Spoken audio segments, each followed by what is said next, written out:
Hi, everyone, and welcome to Fierce Conversations with Toby, the show where we discover the silver lining in life's most difficult stories. I'm your host, Toby Dorr. Hi, this is Toby, and my guest today on Fierce Conversations is Katrina Butler. Katrina, I found on LinkedIn, and she has published an awesome book, which first caught my attention. And it's a book that targets children whose parents are incarcerated. I think that's such an important mission and such a neglected topic. But then I started researching everything else about her, and I find that she's a certified social impact consultant and a restorative justice facilitator. So there are so many facets of Katrina that I can't wait for us to get to know. So welcome, Katrina. Thank you. Glad I'm here and nice to meet you. Yes, it's nice to meet you in person. Well, kind of in person, but we've been trying to set this up for a little bit. Yes. Before we get started, I like to ask everyone what their favorite color is and what that color says about them. My favorite color is sky blue, or some people would say light blue. And I fell in love with that color as a child. I used to lay on my swing and look up, stare into the sky, and Oh, just imagine, let my imagination run wild. And from there, I just love the color sky blue. For me, I love it just means like newness and hope and just happiness for me. So when I think and look at that color. That's so cool. And I love it when people have a specific color and it's not just blue or red, it's sky blue or peacock blue or teal green. I just love it because colors are so important to me. And I just think they say a lot about people. So tell us about your book. It's titled So Far, So Close. And tell me how the idea for that book came about and what you hope to do with the book.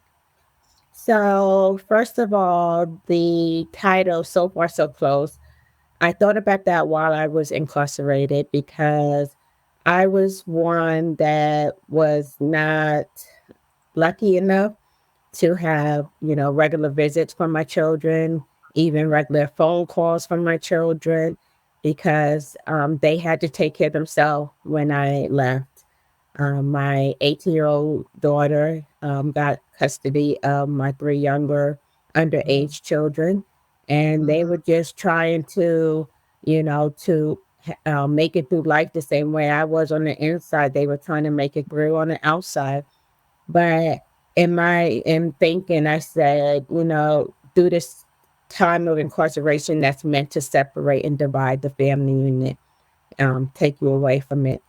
I just valued the communication and being able, those times where I was able to have phone calls or they visit me maybe 3 times, but it was such a blessing for them to come and visit me. So I said in my mind that if individuals like myself, if they had the means to communicate, even though they were so far from each other, but through active communication and visitation, they can still become so much closer because they will end up growing together throughout the incarceration journey. Yes. And, I had a guest on a podcast recently, and she said when a mother is incarcerated, her children are incarcerated too. And that just stuck out to me. It's so powerful and it's so true.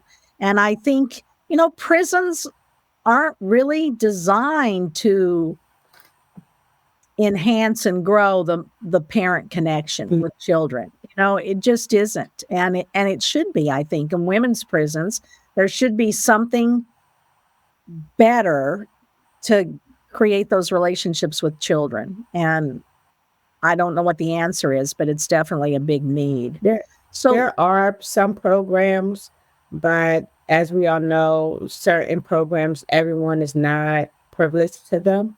You may or you may not know about them. I found out about a program that would bring the children for special visitations to the facility. However, your children have to be between a certain age, and it also dependent on the staff whether that visit happened or not. So again, the Oh, knowledge and the resources were not there, known to everyone for everyone to take advantage of it because it was almost like a secret, about this organization. yeah, that's so sad. I think I mean, just at the very least, they should let you make phone calls for free to your Mhm. children because that's the best way to keep in contact with people. Kids aren't into writing letters, but hearing your voice, and there's so many things that could be done. And I just think there needs to be some emphasis put on finding some solutions and getting something in Mhm. place. So I love that you put this book together. Tell me a little bit about what the book accomplishes in telling of the story. J just that what I said, it's about the first book is actually a three-part book.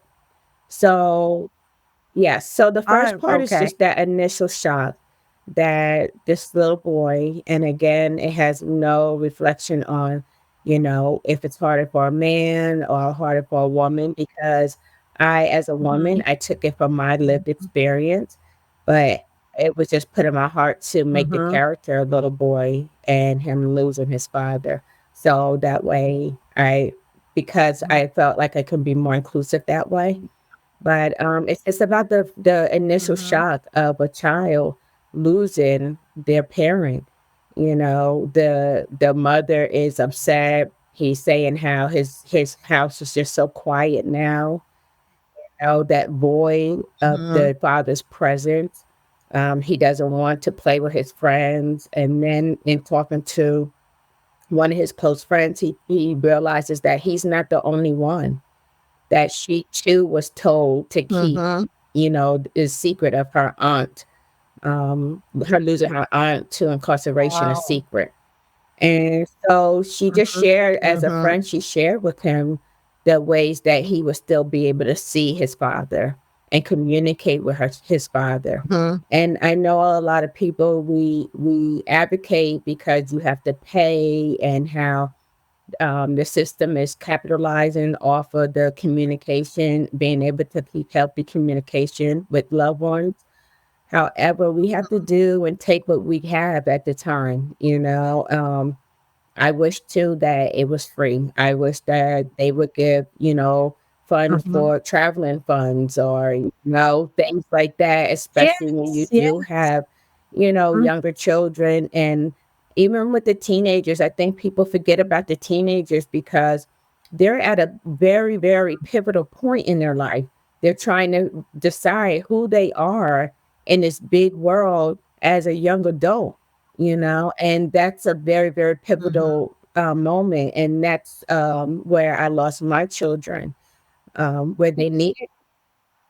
And there's so much social pressure on teenagers, peer pressures to fit in with the group and fit in with the crowd, and if there's anything that sets you apart, it is a deal breaker a lot of times in, Mhm. what kind of crowd you get accepted into, so that's true. It is just as important for the teenagers as Right. well, and I hadn't thought about Yeah, that. because That's a like good point. my Yeah. I have twin boys, and I thank God that they didn't go to the streets looking for that love and that acceptance like we have a lot of our young, black and brown boys that do.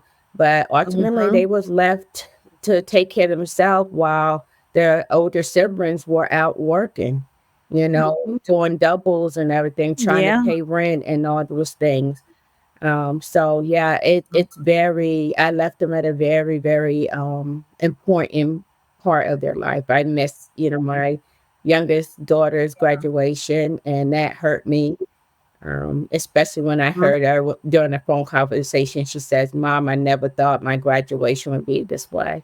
And yeah, Oh, they yeah, go through, that's like you said in the beginning, they are incarcerated in their own prison as well, with their dealing with their own emotions, mhm, mhm. trying to figure things out without, the parent there.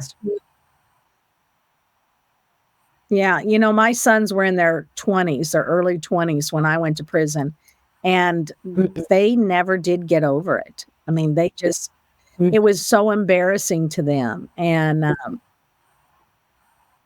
And so I hadn't even thought about that, till we were just now talking that I mean, I realized it was difficult for them, but I hadn't really considered them a child. But I think in that moment they were still children Yes.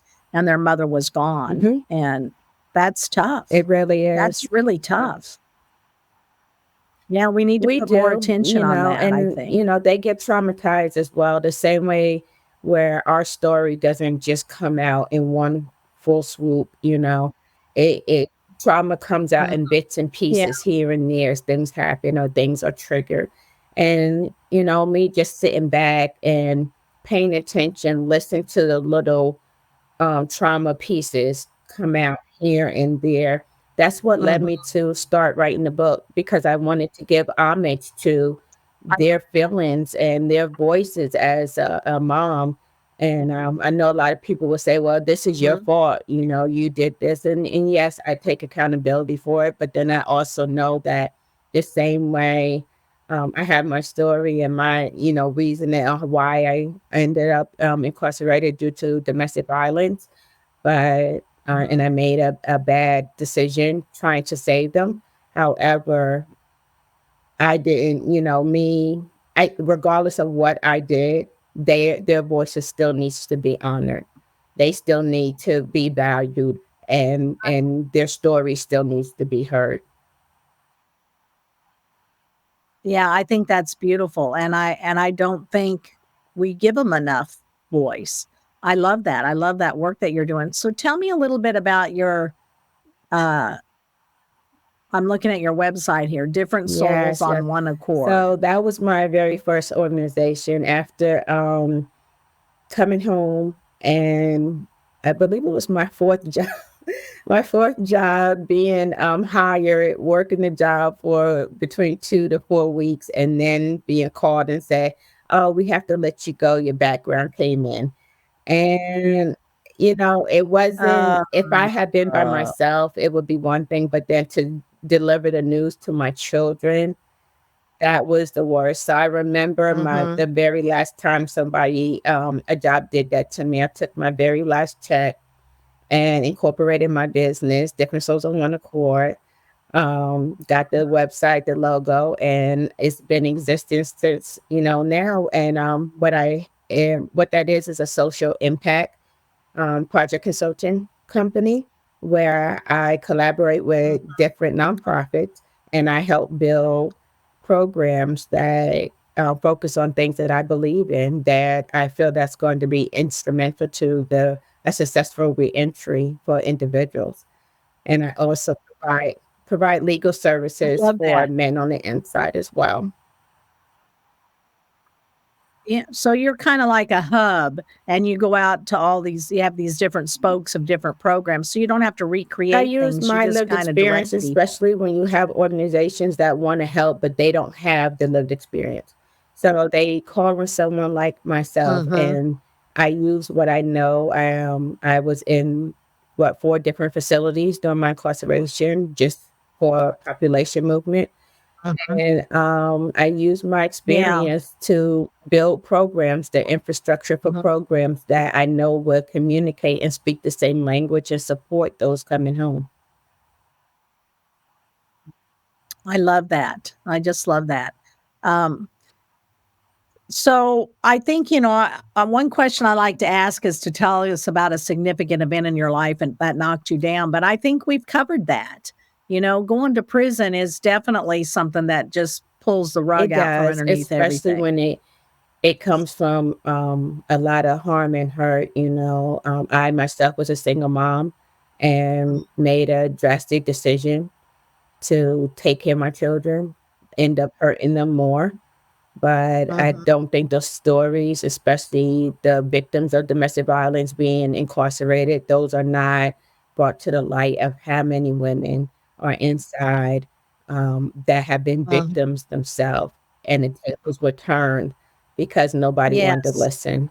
For myself, when I was Yes. violated twice and I shared it with my employer, the first thing he said was, "Well, what did you do?" And then when I shared it with my lawyer says, "Well, I don't have a defense for you." And then when it came down to the judge says, "Well, Katrina, you've done amazing things in your life. However, you allowed somebody to make you steal."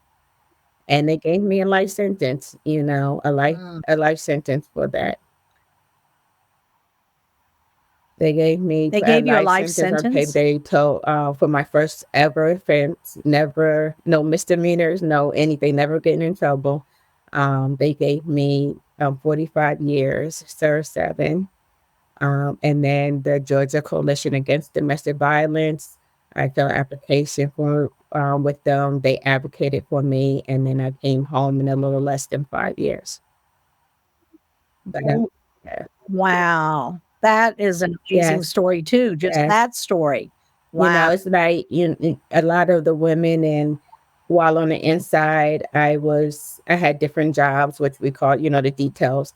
And the details I had was teacher's Mhm, aide, counselor's aide, chaplain's aide, theology aide. But with each one of those, I was able to sit mhm, with the women, hearing their stories, encouraging them.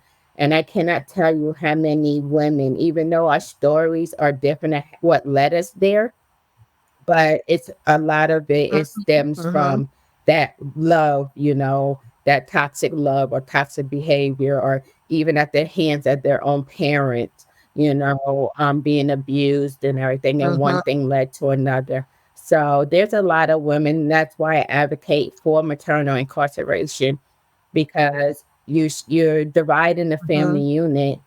And then even when they get out, because of resources, I'm not sure about other states, but I know in Georgia, they say, okay, we want the woman to just focus on her to get herself together. And there'll be housing for the woman when she comes home from prison, but you can't bring your children. So you're still Oh gosh. divided from your child. And and I've had somebody even Mhm. tell me when I was Wow. looking for housing, well, is there some place where you can, send your children, and then you get here, and once you get yourself together, you can go back at your children? And I'm like, listen, I've been away from my children all this time. I am not leaving this side. Yes. Mhm. Yes, that's so hard. That is another gap. That is Yes. another place Mhm. that we need to do a lot of Yes. work. Oh, I think that's so important. Um, what did you Oh learn gosh. from being in What prison? didn't I learn? I could say that, because I think Mhm. during that time, if your heart and mind is open, there's a lot of time for reflection. Yes. And even in the times where I Mhm. felt I was wronged, or, even in abusive relationships, you know, I can look at myself and say, okay, Katrina, you didn't do this, or you should have positioned yourself this way, whatever, just things that, listening to myself. I lost my father at 14, and he was a great father. It wasn't like, I grew up in a loving home, and I saw the love of my mother and father. Mhm. And when he was gone, then that part, the struggles came.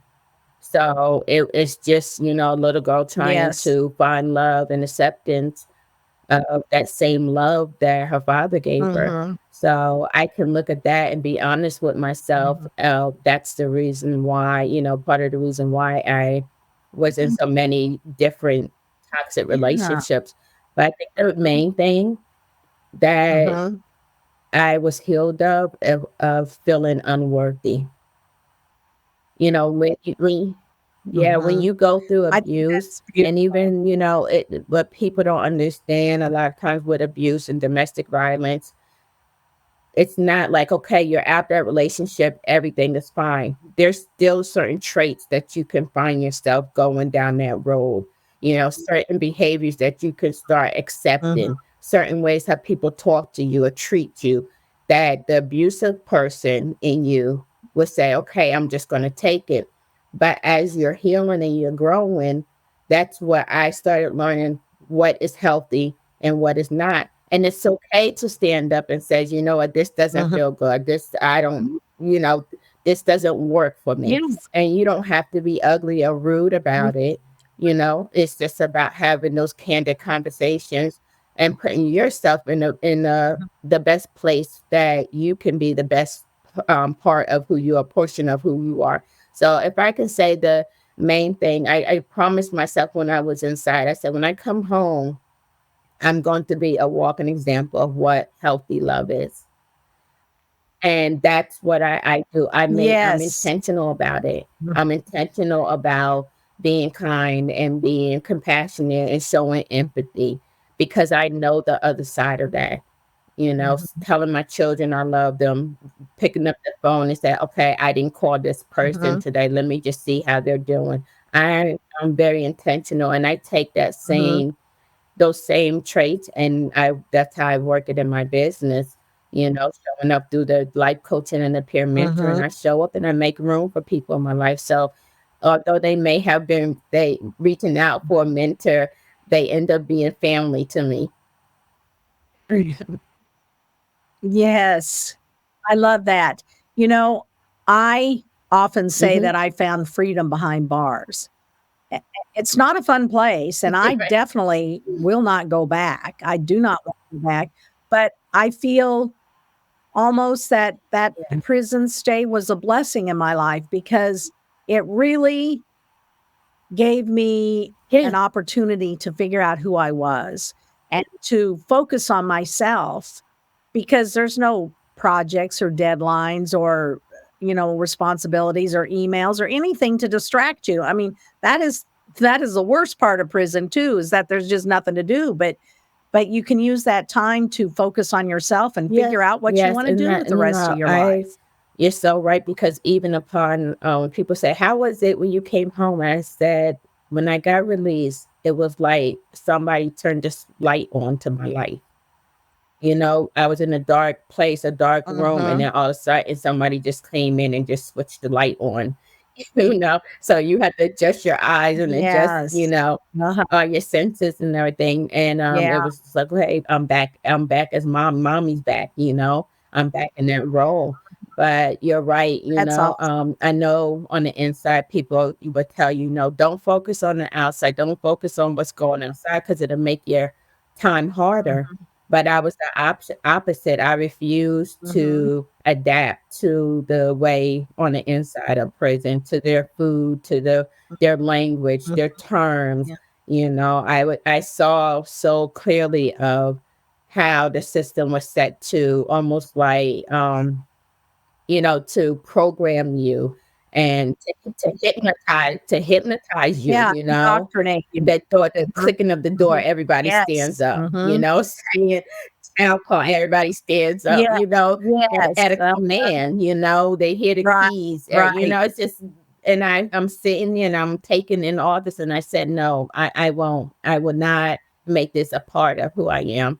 Mhm. So yeah, I did a lot of research, spirit, Yes. what the spiritual love mean, and taking my time to Mhm, teach myself. So not it's I tell people it's one thing to give love. We can give love all day long. That shows, control. But it's a whole nother game mhm, to receive love.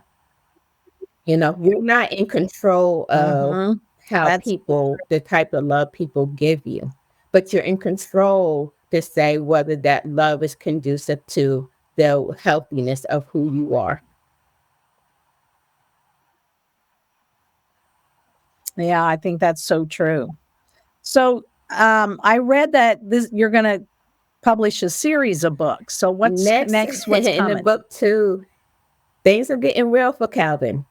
The time, he's getting frustrated. Mhm. Um, he's dealing with society, his friends, of how they're dealing with him, how they're treating him, because people are starting to realize and they know, and the gossip is spreading around town that his dad's in prison.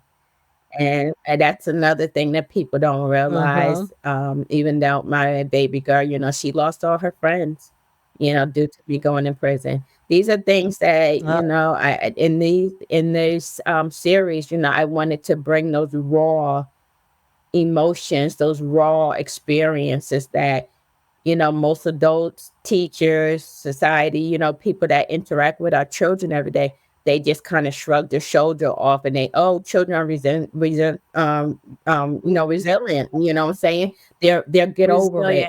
Resilient. But no, these are traumatic things that happen because of them losing their loved one to incarceration. Yes. Mhm. Mhm. Yeah, and you don't just get over it, and Yeah. it carries with you through life. So you've got to, I feel very strongly that, I can't hide that I was in prison. So I just own it and I talk about it and it's not a secret. And this weekend we took the grandkids. Well, it wasn't this weekend, it was Monday. They're on spring break. We took them to this little town south of us and they had a Mm, jail there that was built in 1820 and it mm, lasted until 1966. I mean, and this was a little jail with 4 rooms that they just crammed people in, and so we went on a tour of the jail, and when we went into the little visiting, the little guest room, the shop room, and we got our tickets to go on the tour, and the man said, "Okay, now walk through this door, and we're gonna mm. show you what it's like to be in jail." And my granddaughter, who's gonna be 10 in June, she said, "Oh, my grandma already knows. She's been to prison. She knows what it's like." And and I just laughed, and I was telling her parents, they said, "Oh, on the tour, did you tell them you'd been in prison?" And I said, "No, but Elisa did." And, and their first instinct was, "Elisa, you don't do," and I said, "No, no, I don't keep it a Right. secret. She shouldn't have to keep it a secret either." Yeah. I think let's talk about it. Let's make it a part of the norm because there are so many people who know It should someone not who's be a been in secret, prison. and It only shouldn't be when a we secret. open our mouths and we talk about the good, the indifference, the challenges, the laughters, the cries, the loneliness, the companions that the relationships that we built on the inside. Only when we talk about this is what builds up the story with children, I feel, that says, okay, this is not a place or this is not the path that I want to go down. They have to know. They have to know, Mhm, okay, the meaning of consequences. They have to be able to know choices. And mm, even now, when I have my grandbabies, if they do something that is against the rules, I tell them, I say, okay, now who chose not to follow the rule? And they'll say, I did. I said, so since you chose not to follow the rule, mhm. what's going to happen? And they'll say, I have to go to timeout. So I Yes, try yeah, to teach really them that the important. consequences of Uh-huh, poor choices. Jail is not a happy place. And even mhm. they know, they asked when I came home, they were like, Mimi, we missed you so much. We missed you. And even now, they're constantly calling, when are you coming to get me? So they know both sides, and so they can appreciate, things Mhm, that people that keep it hush hush and everything. They can appreciate family time and quality time with them. They can appreciate doing the right things in life, being responsible, making good choices, thinking about what they do before they do it, you know. mhm. Yes, and most I think that's importantly, important. I Yeah, think if that's really important. anything, I even with my children at the age they are, which is important to me is always being that supportive sister. That giving them that support. I'm not the type of mom where I say, you're grown now, you're on your own, or men got to be men. No, I Uh-huh, honor and I value their feelings and their emotions because I feel in my experience mhm, that there was a large amount of people in prison and it stemmed that way from lack of support. Mhm. mhm. I think that's so true. So, I'm curious, how long from the time well, how once you went into this program for them to, reevaluate your sentence, how long elapsed before they got through I that want to say process? I went in 2017. I reached out and got accepted into the program in 2019. I lost communication with them because of the population Mhm. movement. And then when I was in the TC, I Oh, came yeah. back to the dorm, and they say you have mail, and that was in 2020. And I saw the emblem on the envelope, and I automatically knew what it was. However, I thought that they were Ah, just telling me that they were still working on it. I didn't have much hope, I didn't have money for lawyers and all that. So I thought they didn't know where I was, so I didn't think right. anything of it. But when I opened the envelope, it was actually my parole Mhm. packet that they had wrote up for me. Yeah, and Oh my still in that, I still didn't know when I was gosh. going home, I still didn't know.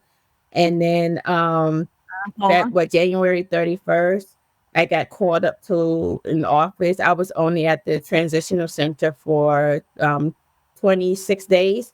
And I got called up to an office. I didn't know the lady. And Mhm. I'm sitting there, she just typing away on her computer. And she looked up at me and she says, you don't know why you're here, do you? And I said, no. And she says, you're going home. And yeah, and then from there, I Wow. was shocked. I had all these emotions going through me. And I told my daughter, and I said, Mhm. I'm coming home in 2 days. But I didn't tell anyone because I knew firsthand. I've Wow. seen so many times where people thought they were coming home and they got to that door, they got to intake, and it didn't happen that way. And something happened, and I didn't have any. And I mean, like something I said, this is happened. my Yeah. very first time getting in trouble, getting in trouble and everything, but I just did not Yeah. trust the system. I'm like, anything, they can pull up Mhm. anything, you know? Yes. Yeah. So, Yes, yeah, a traffic ticket from 20 years I ago. didn't tell Yeah, anyone in fear of that's that. true. That's true. So, if they had forwarded your mail, would you have gotten out sooner? Maybe so, because I know they work directly with the Wow. director of clemency, who I am also in contact Uh-huh. with as well. So yeah, they could have advocated for Mhm. me, and if they could have found me, I don't know how. It's such a great program, and I'm still in connection with them today. Yeah, so, Yes, I that's just think awesome. I That's just thank awesome. God Yeah. that they did not give up on me because I don't know when my time, Mhm. my PED came, I got denied that. They told, Ooh. yeah, and here Mhm. I was doing Oh. everything, taking programs and everything. I didn't know when I was going Mhm. home. If it hadn't been for them, for God putting on their Yeah. heart to not give up on me, I could have still been in there. So I just thank God for them Mhm. not giving up on me. Mhm. Yeah, I think that's beautiful. Wow. Wow, that's amazing. So who's been your most important mentor? Oh, since you means just ever or since coming home? Ever? Ever. In your mind, Oh, who most stands out definitely in my your life as dad. being your biggest mentor? Yeah, yes, Yes, I was gonna my just think it dad, was probably my your dad, mom yeah. worked swing shift, so because of her work schedule, a lot of times we were either Mhm. missing her going home or we were asleep when she came when she left out. So, my dad was there a lot, so Yes. it was just a lot of Mhm. memories, a lot of fun times, being as a little girl, being on the street with my friends. I was always surrounded by my male nephews and cousins and brothers. So I always had a lot of protection around me. And my dad he was always good with his hands. Mhm. So whatever he couldn't afford, he built it. He built us a life Barbie doll house that was life size.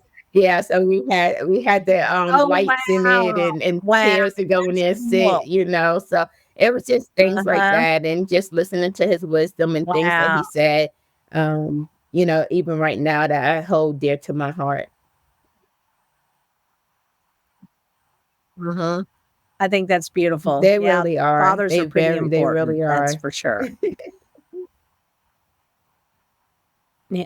So what's one question you wish I'd asked that I I don't, you didn't? know what, Toby? I don't know. What's one question?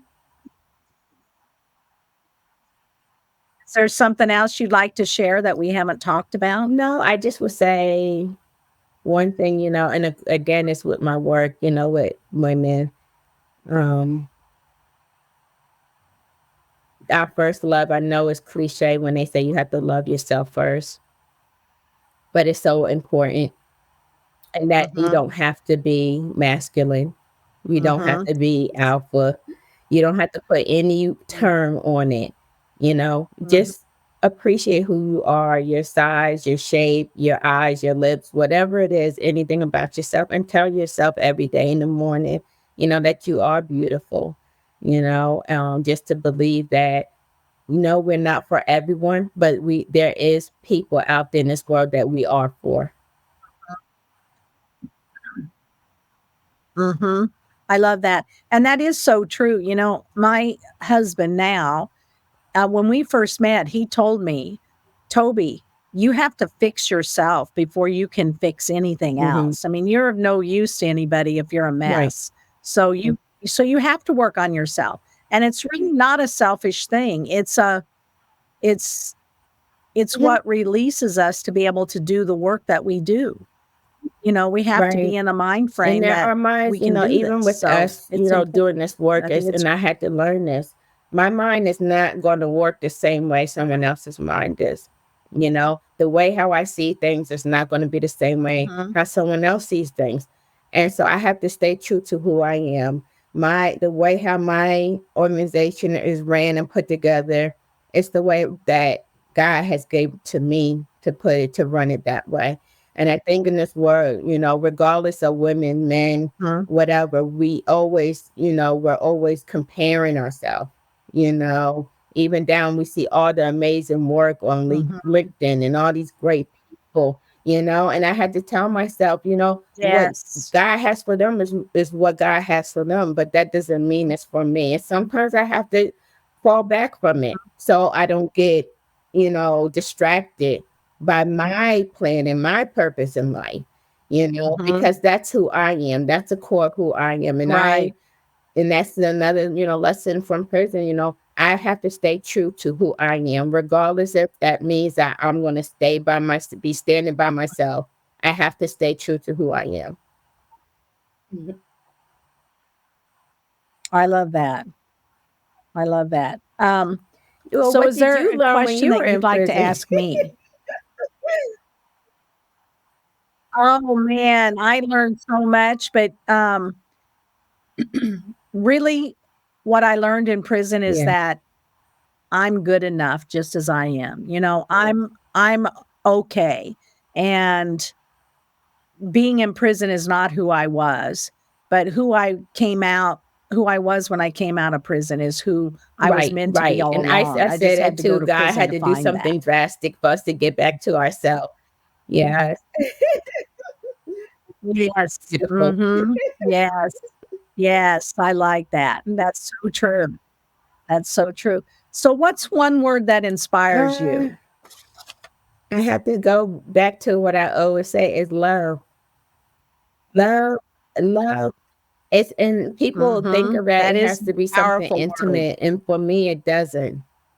Love is kindness, love is caring, Mhm. love is, you know, to take time for people, listen to people, being there for people. It's the universal language. And I hold Mhm. on to that all the time, even on my, when Yes. I speak to people or when I'm making posts on my social media, I always end it with love all the time. It's a trigger word for me, and it reminds me of a I higher love it. power. I love it. Mhm. Yes.